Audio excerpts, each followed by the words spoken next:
Gente, que ano que o Brasil foi campeão da Copa do Mundo que deu o Hexa? Quem lembra qual foi a música que a seleção adotou para trazer sorte para o Hexa? Rose, você é eu não vou dizer um museu, porque parece que é, mas uma enciclopédia ambulante. Porque lá no Hexa... Hã? Ah, é mesmo, eu estou falando errado. Não, então peraí, eu vou começar o sermão porque eu gravei, aí eu começo certo e corto essa parte. Já estou profetizando a profecia da escola dominical aí. Melhor profetizar do que falar em línguas, segundo o apóstolo Paulo. Então, é que eu estou tão no Hexa, o pessoal está falando tanto do Hexa que eu já fui no Hexa de uma vez, que sequer era no Penta. Mas o que importa foi que o que embalou a seleção brasileira foi Deixa a Vida Me Levar. Olha que música boa para embalar alguma coisa. E esse ano adotaram uma nova música, alguém sabe? Do sobrinho do Zeca Pagodinho, conhecido como Juninho Timbal. E o nome da música é A Vitória Demora, Mas Vem. E eu estava de manhã assistindo o Esporte Espetacular, se eu não estou enganado, e de repente eu ouvindo isso daí, eu falei, caramba, opa, esse é um bom nome de sermão. A Vitória Demora, Mas Vem, baseado num pagodinho. Deixa eu ler para você essa letra, para você dar uma ideia do que eu vou falar para vocês nessa noite. A música diz assim: E lá vou eu, saindo para o batente, antes mesmo do galo cantar, sempre correndo na frente, espero a minha estrela brilhar. Não sou de atrasar, nem tampouco de puxar o tapete de ninguém. Nessa vida, nada é por acaso. Para quem nasceu predestinado, a vitória demora, mas vem. A vitória demora, mas vem 8 vezes. Guerreiro não foge à luta. Eu estou sempre na disputa, em prol de um amanhã melhor. Pego firme na labuta, malandro é quem escuta bom conselho, para não ficar na pior. Eu vou compondo a minha história, guardo em minha memória quem sempre me fez o bem. Aprendi para ensinar o ensinamento, que tudo na vida tem o seu tempo. Tem, e a vitória demora, mas vem. Eu não gosto de pagode, samba, essas coisas aqui, para ser sincero com vocês, não tem nada a ver comigo. Mas quando eu olhei para a letra dessa música, eu falei assim, meu Deus, eu encontrei como interpretar Daniel capítulo 7. Se você abrir comigo a sua Bíblia aí, em Daniel capítulo 7, você vai estar diante de uns textos mais polêmicos e mais difíceis do Antigo Testamento. Porque você entra na parte apocalíptica de Daniel. O capítulo 1 ao 6 é moleza. Cada capítulo é um evento. Mas quando você entra do 7 até o final, o negócio é muito sinistro. Só que conforme eu fui estudando esse texto ao longo dessa semana, eu olhei assim, meu Deus, a gente tem diante de Daniel capítulo 7 uma oportunidade. Uma oportunidade da gente olhar e reconhecer o curso da história. Uma oportunidade não só da gente olhar e reconhecer o curso da história, de como a história está andando, mas o Daniel, ele traz para a gente uma palavra que eu diria que a história que é narrada aqui e que é a nossa história, ela tem um significado tão profundo que quando a gente olha para essa história e a gente vê como é descrito, embora seja extremamente complexo, não tem como eu e você não construir uma história apática quando a gente olha para esse capítulo. Porque quando você tem na mente assim, o que vai acontecer na história, o que está acontecendo, não dá para a gente ser indiferente. Se a gente sabe que no final a vitória ela demora, mas vem, não tem como a gente ser derrotados ao longo desse percurso. Se lá no final a gente sabe que nós somos os vitoriosos, não tem como a gente andar de qualquer jeito ao longo dessa caminhada. Por isso que eu intitulei esse sermão como A Vitória Demora, mas Vem. Porque esse é um texto que vai nos falar sobre como a história ela é complexa, ela é difícil, ela é tensa, mas a vitória vem. Mas não só aquela vitória que geralmente a gente ouve e a gente tem medo de falar. Aquela vitória das coisas da nossa vida. A vitória final. Quando o mal não prevalecerá contra o Senhor e aqueles que estão com o Senhor. Então a gente olha para essa história, a gente vai lendo depois conforme a gente for andando, mas deixa eu só dizer algumas coisas para você. O capítulo 7, ele nada mais é do que um visitar do capítulo 2. Rodrigo, qual que é o capítulo 2 mesmo? É aquele sonho de Nabucodonosor da estátua. As imagens que Daniel usa aqui são diferentes, mas elas correspondem exatamente à imagem da estátua que Nabucodonosor teve um sonho lá no capítulo 2. E aí você tem que lembrar que essa estátua nada mais é do que uma representação dos impérios deste mundo. Tinha um significado lá para aquele tempo, mas também tem um significado para a gente. E aí a gente olha então para o capítulo 7, e então ele revisita o capítulo 2, e ao mesmo tempo ele aprofunda algumas coisas. Rodrigo, mas por que ele copia? Por que ele diz a mesma história, se ele já disse no capítulo 2? Isso é importante. E é aqui que você tem que começar a prestar muita atenção em mim. Porque o capítulo 2 é uma perspectiva terrena. É uma imagem de uma estátua onde cada parte da estátua é um governo. O capítulo 7, ele vai dar uma perspectiva meio celeste. Ele vai dar um significado do que está por trás desses reinos. Então, só para você ter uma ideia, olha só o que a gente tem aqui nessa noite. Eu até ia perguntar para a Nath, Rose, se a Nath gostava de pintar ou desenhar, porque hoje ia ser perfeito. Ó, a gente tem a descrição de 4 animais, um é um leão, um urso, um leopardo e um que é sinistro, que Daniel nem consegue identificar. Aí depois ele diz que esse que é sinistro, esse animal esquisitíssimo, tem 10 chifres.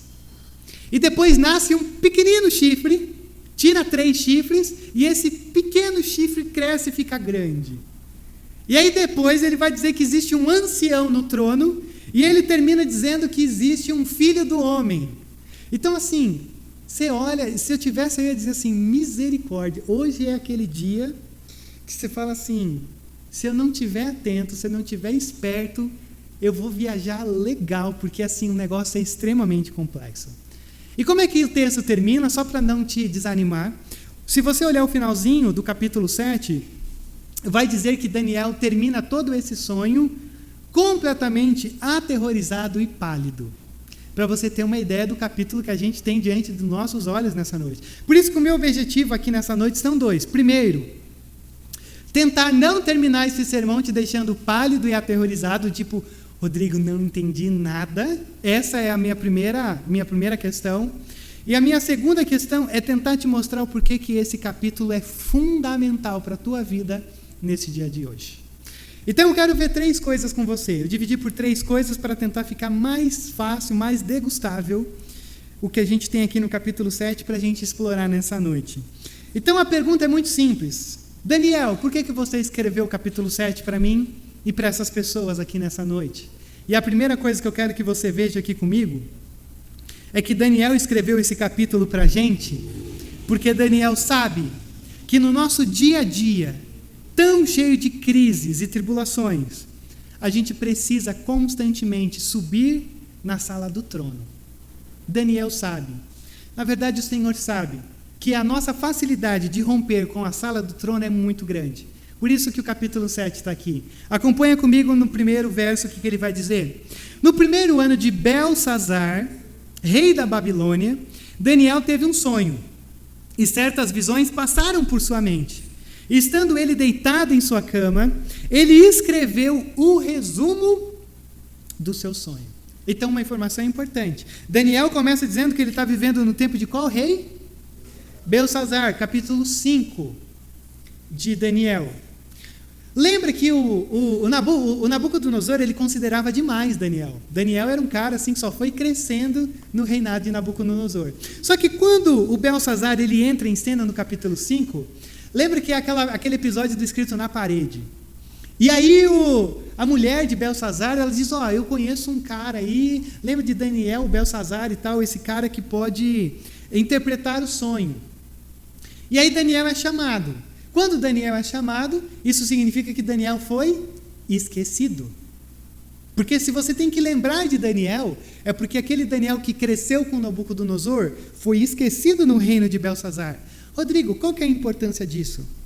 Cara, você já pensou, você está exilado.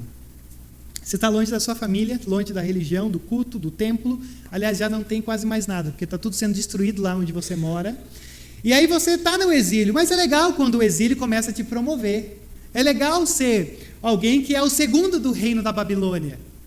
Agora, o grande problema é quando você está no exílio e você está esquecido. Porque seja alguém esquecido, ou sinta-se esquecido nessa sua Babilônia. Sinta-se esquecido nesse teu exílio, para ver se você não começa a questionar algumas coisas. Mas espera aí, aonde que está o Senhor? Mas aonde que vai dar esse futuro reino? Como é que nós vamos voltar para Jerusalém? Como é que vai acontecer isso ou aquilo?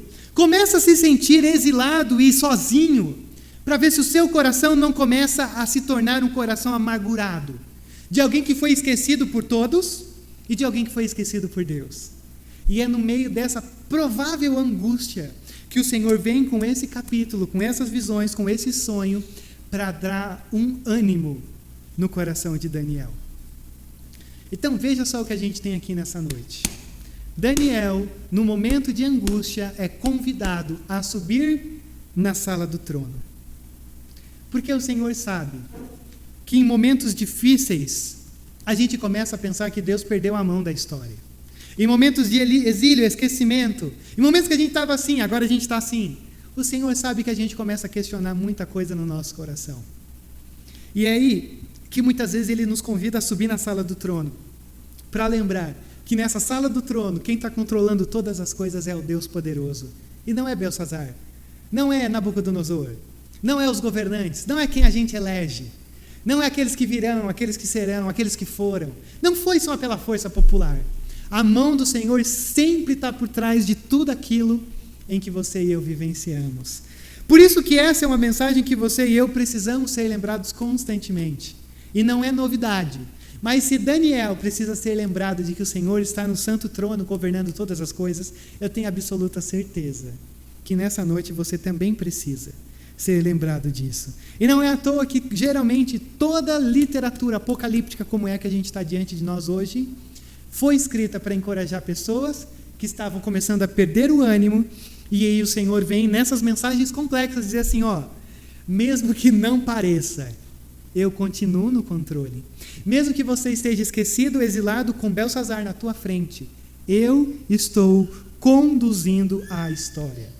Por isso que quando a gente olha para esse capítulo, e a gente vai olhar, talvez a primeira coisa que se a gente tivesse na nossa casa era olhar para tudo isso e dizer, que negócio é esse de animal, de leão, de besta, de leopardo?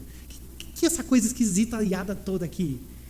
A grande questão não é que essas coisas foram escritas para trazer dúvida à discussão. A grande questão é que essas coisas foram escritas para dizer como Deus é detalhista e de como Deus é soberano sobre todas as coisas. Então, quando eu abro a Bíblia em Daniel 7 para você nessa noite, a primeira coisa que eu quero que você veja aqui é que você precisa subir constantemente na sala do trono. Porque descer aos mais baixos abismos da existência humana você já é craque em fazer. Ou você não passa por grandes dilemas ao longo da tua semana. Ou você não se encontra muitas vezes afunilado num lugar que você se sente até sufocado, de tanta enxurrada de coisa ruim que vem sobre você. Nesse exílio que você e eu vivemos, o tanto de Belsazar que se levanta aí no nosso meio para tentar sugar as nossas energias, para roubar o nosso ânimo. Então essa é uma história que vai dizer, suba na sala do trono. E eu quero te perguntar uma coisa muito profunda agora nesse momento. Como é que a gente sobe a sala do trono? Quando a gente se encontra com quem Deus é. E aí eu te pergunto nessa noite, como está a tua relação com esse livro? Porque se afundar no exílio é natural. A única coisa que fará diferença na tua vida é a tua relação com esse livro. Porque se você não está se relacionando com esse livro, você não acha que você vai conseguir sair desse lugar. Se você não se encontrar com o grande Deus soberano através do que esse livro nos mostra. Porque esse é um livro que sempre nos convida a subir na sala do trono. Então, essa é a primeira e simples coisa que eu quero que você veja aqui. A segunda coisa complexa que eu quero que você veja aqui comigo é que se você pergunta, Daniel, por que o capítulo 7? Ok, eu já sei que eu tenho que subir na sala do trono, mas por que ainda que tem mais informações aí? Eu acho que Daniel vai dizer assim, porque você e eu precisamos constantemente dar significado ao que está por trás de todo o sistema do nosso mundo. A gente precisa, porque a gente tem uma tendência de se apegar aos sistemas do nosso mundo.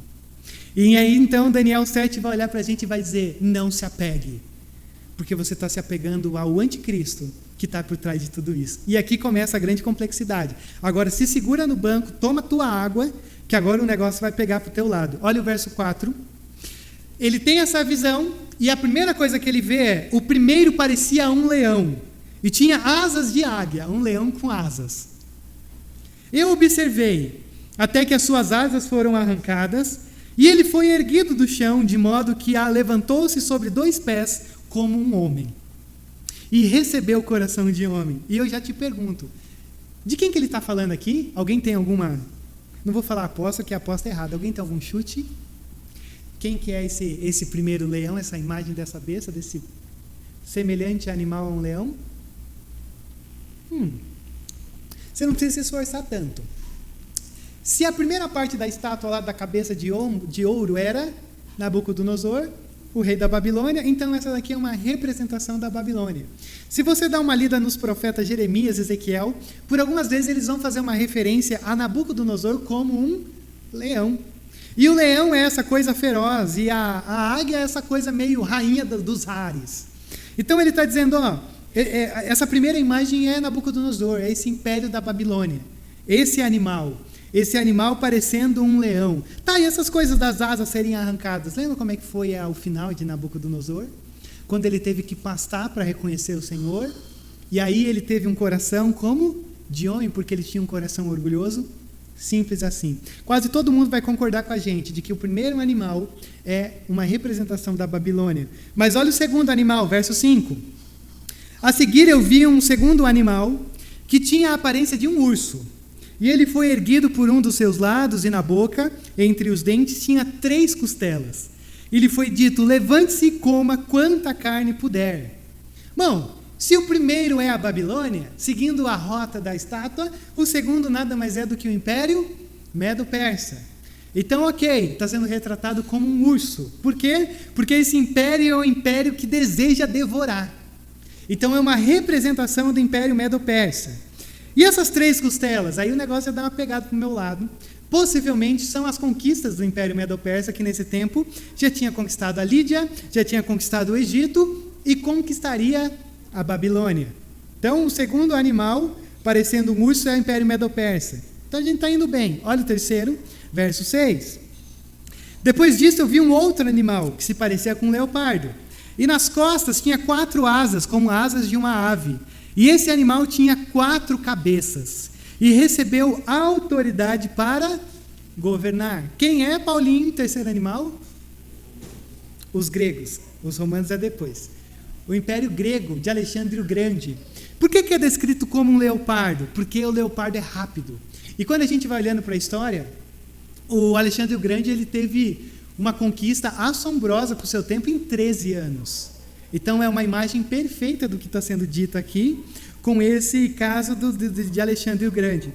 Tá, e quem que é esses 4 cabeças que recebeu autoridade? Possivelmente são quando o Alexandre o Grande morre, eles dividem o reino em 4 partes. Tem até coisa de história. Cassandro, Ptolomeu, Licímaco e Seleuco. São 4 caras que chegaram ali para conquistar, ou que dividiram o império de Alexandre o Grande para governar. Só uma nota importante. Perceba como a Bíblia ela vai caminhando exatamente com a história. Não é uma obrigação isso, mas aqui a gente tem um privilégio disso. Qual que é o 4º animal? Olha o verso 7. Na minha visão à noite, vi ainda um 4º animal, aterrorizante, assustador e muito poderoso. Tinha grandes dentes de ferro, com as quais despedaçava e devorava suas vítimas. E pisoteava tudo que sobrava. Era diferente de todos os animais anteriores e tinha 10 chifres. E aqui sim, então, é o Império Romano. O império de força, de poder, esse império que mostra essa superioridade para o seu tempo da construção de tudo que o Império Romano representa. Então ele está dizendo que esse animal é muito estranho. Tanto que ele diz, não dá para descrever, ele não parece com nada, porque ele é aterrorizante, assustador e muito poderoso. Mas ele também vai dizer que tem 10 chifres. Chifres representa poder. Poder aqui, comparado com a história, você vai ver que o Império Romano no finalzinho tinha sido dividido. E depois há pelo menos alguns poderes que algumas pessoas dizem que são 10, para não sei se estão tentando forçar a barra, mas que foram 10 poderes que vieram depois do Império Romano. Mas aí você tem os livros de história lá da 5ª série que eu sei que você guardou e coisa e tal. Algumas pessoas tentam dizer uma coisa meio exata a respeito disso, mas eu não vou gastar tempo com isso, senão você vai acabar dormindo. Rodrigo, qual que é a nossa questão aqui nisso daqui? Eu quero que você perceba uma coisa muito simples nessas 4 imagens. Todas elas querem te trazer uma coisa em mente. Todos esses impérios, eles soam como se fossem eternos e poderosos, mas eles sempre caem. Perceba de onde que eles vêm. Eles sempre vêm do mar, eles sempre vêm de baixo, eles têm a mesma natureza, eles são animais ferozes, mas todos eles caem. E todos eles caem por quê? Porque o Senhor diz, agora é você, agora é você, agora é você, agora é você. Agora são vocês. Então a primeira imagem que a gente tem aqui é simples, mais ou menos. Ele está dizendo, vejam só, como são os impérios do nosso mundo. São como os bestas ferozes. São como bestas que arrancam um ao outro. São como bestas que oprimem. O que ele está dizendo aqui? Todo tipo de governo humano é um governo bestial. Todos. Porque não se trata só desses 4 que estão aqui. Se trata de uma representação da história humana. Mas eu não quero dar uma ênfase nisso, porque o texto piora e eu quero piorar com você. Porque daí vai dizer que tem esses 10 chifres e de repente surge um pequeno chifre. Olha o verso 8.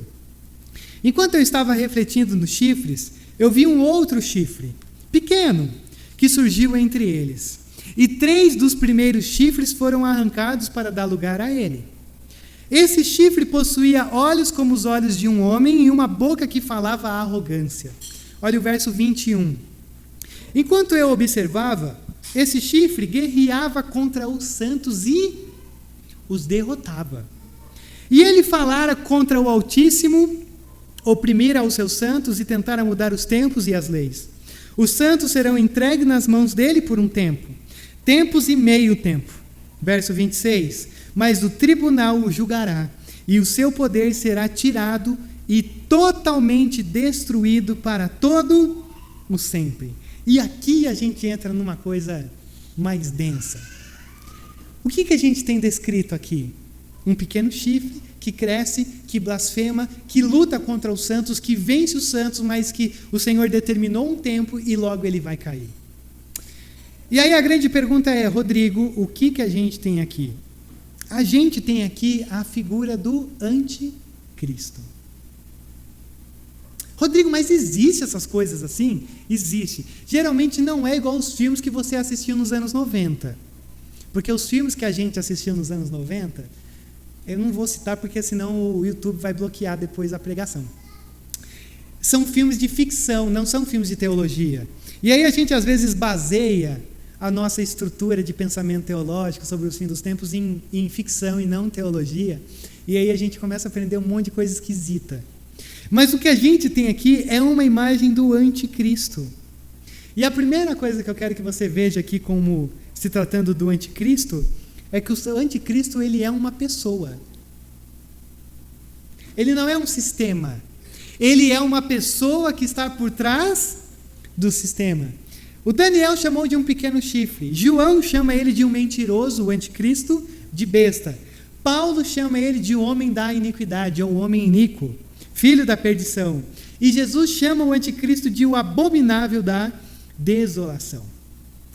Mas, Rodrigo, mas o anticristo já existe? Ele está aqui? Porque esses são os vídeos que tem mais de 1 milhão no YouTube. Se você pesquisar lá, anticristo no YouTube, cara, você vai ver cada coisa assustadora. É mais assustador do que essas imagens aqui.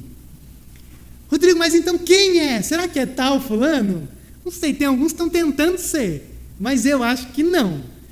O que acontece? A gente entra numa vasta discussão. Mas o que me parece é que o anticristo, ele já atua, mas ele ainda não apareceu. E quando ele vai aparecer, Rodrigo? Lá no finalzinho, lá em Apocalipse 19, quando ele aparece para lutar contra o Senhor e a igreja, mas aí Jesus diz uma coisa e ele já morre, todo mundo foi sendo lançado para o inferno. Então não é uma coisa assim, eu acho que é tal pessoa o anticristo. Possivelmente não, porque ele aparece e já cai. Não é uma coisa que vai trabalhando. Mas, Rodrigo, como é que ele trabalha? Através das bestas, através dos impérios. Então, por exemplo, na história, você tem um cara chamado Antíoco Epifânio. Esse cara é sinistro, mais ou menos em 500, assim, 400 antes de Jesus. Que esse cara entrou num templo em Jerusalém e ele colocou uma imagem de Vênus ou Saturno, não vou lembrar, no templo, e falou assim, vamos fazer um banquete de porco aqui dentro. Cara, você usar o templo do Senhor, o templo dos israelitas, com uma imagem de um Deus falso, e comer porco é uma baita de uma blasfêmia. Aí teve aquilo que a gente conhece como a revolta dos Macabeus, que estão nos 400 anos de silêncio entre Malaquias e o Novo Testamento, que está nos livros apócrifos da Igreja Católica, daqueles 7 livros, que é o livro de Macabeus, que a gente não considera inspirado, mas a gente considera ele um bom livro para nos falar sobre a história desse período. Aí também tem César. César também era tido como um anticristo para João.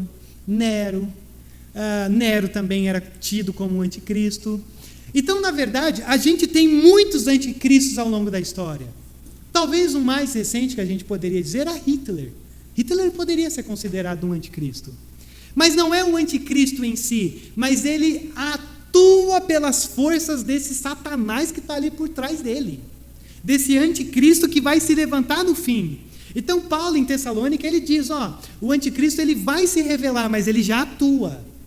Então, é um negócio meio complexo, mas é importante de você ter em mente, para você ter uma ideia que anticristo tem de ducha aí. Tem demais, tem vários.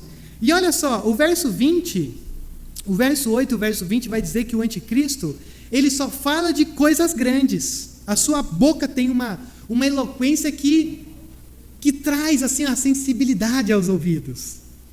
Mas o verso 25 diz que ele profere palavras contra o Altíssimo. E o verso 25 também diz que ele vai cuidar de mudar tempos e lei, ele vai inverter as coisas. O verso 21 diz que o anticristo fará guerra contra os santos e prevalecerá contra eles. Rodrigo, mas o anticristo vai matar os cristãos? Sim. Você sabe lugares que existem perseguição. Você sabe que no nosso contexto, a nossa perseguição, ela não vem de fora para dentro. A nossa perseguição hoje, ela vai de dentro para fora. É a igreja se autodestruindo pelo tanto de porcariada que entrou dentro da igreja. Mas existem países onde a perseguição é severa. E isso está dizendo, o anticristo ele luta e ele prevalece contra os santos. Agora, prevalecer no nosso corpo físico é uma coisa. Agora, arrancar a nossa herança lá no céu é outra. Então, o anticristo se levanta assim contra a igreja e destrói a igreja. Mas não nos faz perder aquilo que o Senhor está nos sustentando. E ele também vai dizer no verso 25 que ele tem um domínio, mas é um domínio passageiro. Porque o Senhor está conduzindo como é que eu posso dizer? Pense num cachorrinho preso na coleira. É a maneira como o anticristo atua. É o Senhor segurando essa coleira, e às vezes o Senhor solta mais a coleira, às vezes ele restringe mais, até o momento em que o seu poder e o seu domínio será totalmente limitado. E o verso 11 diz o quê? Que ele será destruído pelo fogo. E o verso 21 e 22 vai dizer que nós que estamos com o Senhor venceremos o anticristo e todo o seu exército, porque nós estamos com o Senhor. E aí, se você olha para mim e diz, Rodrigo, eu já até esqueci onde eu estava. A grande questão aqui é muito simples. O que para mim, Daniel 7, nesse monte de visão complexa e extremamente discutível, ele está querendo dizer uma única coisa. Não seja inocente com os grandes governadores, com os grandes líderes da nossa sociedade. Porque todos eles atuam pelo poder do anticristo. Todos. Por quê? porque o mundo jaz no maligno. Rodrigo, mas ele é bom. Pode ser. Mas nunca confunda ser bom com a construção do reino. Reino é igreja, ser bom é uma outra coisa. Aqui está todo mundo sendo carregado pelo mundo jaz no maligno. É a igreja que vai conduzindo e exercendo um papel de reino no meio de todo esse império. Então percebam uma coisa, por que eles caem? É um império atrás do outro que vai caindo. Porque eles vêm das nações. E o que o homem constrói, qualquer coisa derruba. Então todos eles caem. E por que eles são descritos como animais ferozes? Porque eles criam um caos. Até quando são bons. Sempre há um caos. Então por que a gente olha para esse texto, para essas imagens, e aonde que a gente chega, Rodrigo? Não entre em desespero. Nós estamos vivendo nesse mundo jaz no maligno, que opera sim sobre um poder do anticristo, mas a nossa vitória, ela demora, mas ela está vindo. Porque todo esse exército maligno vai cair. E aí a grande questão para mim e para você é, cuidado sempre, para não começar a adorar bestas. Cuidado sempre, para não começar a se jogar assim, de uma maneira romântica em coisas que o Daniel olha para a gente e diz, não, fique do lado certo do exército. Fique do lado certo, porque esse lado de cair e levantar é de homens. O exército do Senhor nunca cai. Podem ser vencidos pela carne, pelo físico, pelo anticristo, mas eles caem de joelhos, olhando para o alto. Então a segunda coisa que eu quero que você tenha visto aqui comigo, nessas imagens dificílimas, é isso. Não seja inocente com os imperadores do nosso mundo, do passado, do presente e do futuro. Todos eles operam sobre o poder do anticristo. Se não for a graça do Senhor fazendo e trazendo sobre a igreja para criar um equilíbrio no meio de tudo isso, você pode saber que sempre vai cair no final. A terceira e última coisa que eu quero que você veja aqui comigo é que por que Daniel escreveu o capítulo 7? Então, primeiro, para nos levar para a sala do trono, para ver que o Senhor está conduzindo. A segunda coisa, para não nos deixar ser inocentes achando que está tudo mil maravilhas aí, que é só um problema social, é só um problema de estrutura, é só um problema de partido. Não, todos eles estão caminhando nesse sentido aqui do que a gente tem em Daniel. Mas a terceira coisa que eu quero que você veja, se lembre, recorde e guarde no teu coração, é que nós precisamos de Daniel capítulo 7, porque constantemente você e eu precisamos nos relembrar quem é o Deus que nós estamos servindo. A gente se esquece de quem é o nosso Deus. Olha aí o verso de número 2. Daniel disse, na minha visão à noite, eu vi os 4 ventos do céu agitando o grande mar. 4 grandes animais, cada um diferente dos outros, subiram do mar. Perceba algumas coisas. A visão à noite, 4 ventos do céu agitando o grande mar, 4 grandes animais subindo do mar. Tem 2 coisas aqui interessantes. O que são os 4 ventos do céu agitando o grande mar? Vento. A ideia de vento é uma ideia de ventania. É uma ideia de que o Senhor está mandando um vento. E é interessante porque se você for lembrar de Gênesis capítulo 1, vai dizer que o Espírito de Deus pairava sobre a face da terra. E o Espírito é a mesma palavra para vento. E aqui é como se fosse uma anticriação. Porque se lá no início é o Senhor trazendo ordem ao caos, aqui é o contrário. É o Senhor permitindo o caos para que não haja ordem. Então esse é o mundo em que a gente vive. Então quando andarem dizendo por aí paz e segurança, cuidado. Porque tudo que tem uma mensagem de paz e segurança, e beleza e perfeição, não vai rolar. Pode ser menos pior, a gente pede a Deus que seja. Mas a grande questão aqui é, existe um anticlímax da criação. Deus está trazendo esse caos através desses 4 ventos. E 4 animais sobem da onde? Do mar. O que é o mar? O mar são uma representação dos povos, das nações, do ser humano. E o que isso significa? Isso significa que os imperadores sobem no meio dos homens. E é por isso que eles caem. Porque são os homens que colocam eles lá. Mas eles sempre caem para que outros homens se levantem. Mas olha o verso 9. Enquanto eu olhava, tronos foram postos no lugar, e um ancião se assentou. Sua veste era branca como a neve, o cabelo era branco como a lã, o seu trono ardia em fogo, e as rodas do trono estavam todas incandescentes. E saía um rio de fogo de diante dele. Milhares de milhares o serviam, milhões de milhões estavam diante dele, e o tribunal iniciou o julgamento, e os livros foram abertos. Na convulsão dessa história maluca, o que Daniel vê? O Senhor no trono. O Senhor assentado no trono. O que Daniel está fazendo? Gente, não fiquem se matando, se perdendo pelas bestas. Veja o Senhor no trono. É aqui que tem que estar o teu olhar. Embora haja uma confusão na terra, embora uma ventania, uma coisa com caos, um negócio, uma desordem caótica e tudo mais, veja que aqui tem uma paz, uma serenidade. Veja que aqui no trono, onde controla todas as coisas, tem um Deus que é descrito como um ancião. Um ancião de cabelo branco, e toda essa descrição é alguém que foge do tempo. É alguém que foge daquilo que a gente conhece como ser. É alguém que é sábio, é alguém que controla, é alguém que conduz, é alguém que é justo. Então, o que Daniel está fazendo? Veja quem está no controle. E saiba que é bom a gente, às vezes, olhar quem está no controle, sabendo que nós estamos do lado dele. Porque quando Daniel tem essa visão, ele termina dizendo que ele está vendo milhares de milhares, milhões de milhões, as pessoas cantando. E aí eu te pergunto, do fundo do meu coração para o fundo do teu coração nesse momento, você tem um desejo de encontrar um lugar de paz? Porque, para mim, o que Daniel está colocando aqui é isso. No meio de todo esse caos, o Daniel olha e diz assim, eu olhei para o trono e estava milhões de pessoas cantando e louvando a Deus.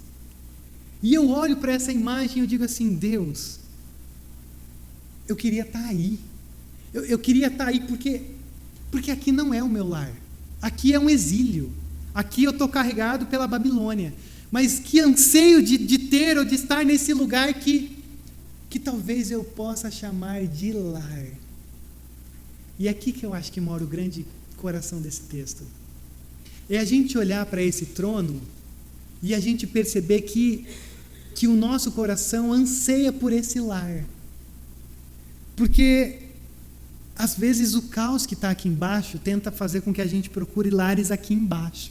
Só que aqui é só ventania. Aqui não enche. Aqui não tem massa. Aqui não tem cânticos. Aqui não tem glória perfeita, eterna do Senhor no trono. E você percebe mais uma vez aqui que tudo beira um anticlímax da glória, porque tem fogo para todo lado, é fogo no trono, é fogo na roda, é fogo no rio, até a água está pegando fogo. Por quê? Porque é um Senhor indignado, é um Senhor que está dizendo, se vocês estão indignados, eu também estou. Se vocês estão esperando pelo momento de juízo, eu também estou. E eu estou no trono. E olha o verso 11. Continuei a observar por causa das palavras arrogantes que o chifre falava, fiquei olhando até que o animal foi morto, e o seu corpo foi destruído e atirado no fogo. E foi dada ou tirada a autoridade dos outros animais, mas eles tiveram permissão para viver por um período de tempo. O Senhor no trono derrota o anticristo. O Senhor no trono faz com que tudo acabe.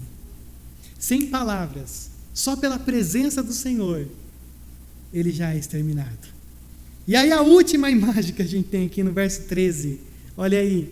Na minha visão à noite, eu vi alguém semelhante a um filho de um homem, vindo com as nuvens dos céus, e ele se aproximou do ancião e foi conduzido à sua presença. A ele foram dadas autoridades, glória e reino. Todos os povos, nações e homens de todas as línguas o adoraram. O seu domínio é um domínio eterno e não acabará. E o seu reino jamais será destruído.